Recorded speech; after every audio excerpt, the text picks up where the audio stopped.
আসসালামু আলাইকুম হালাল কবুল ১৬ নং কাদের ইউনিয়ন ২ নং ওয়ার্ড থেকে বলতেছি। এত বছর দল করলাম, শ্রম দিলাম, গাম দিলাম, বিনিময়ে কোনো দাম নাই।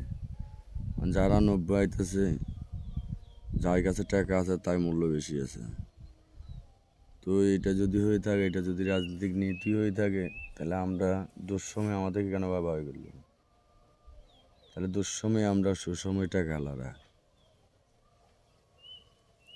আমাদের ইউনিয়নে দেখতেছি নেতাগলে যার টাকা আছে তাকে টানে নিতেছে, কার্ড আইতেছে, যারা মিটিংয়ে ছিল না, মিছিল ছিল না, তাদের জন্য আইতেছে। যারা শ্রম দিছে, গাম দিছে, ২৮শে অক্টোবর হলাইছে। ২৮শে অক্টোবর আমরা গুল্লি মুখ থেকে আইছি, ১৮ সালে ঘরে ঘুমাইতে পারিনি। তাহলে আমাদের কোনো মূল্যই নেই। এই বিচারটা আমাদের নেতা বরকতুল্লাহ বুলু সাহেবের কাছে আমি দিলাম, অনুরোধ করলাম একটু কাইল করে জিনিসটা দেখবেন। তার মেলা নেতাগুলো আছে বেলে পতাকাটা পড়ে রয়েছে, তাদের মূল্য নাই।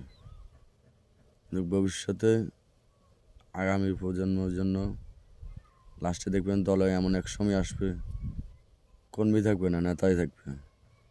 বলে আমার বক্তব্য এখানে রাখলাম। আসসালামু আলাইকুম কবুল।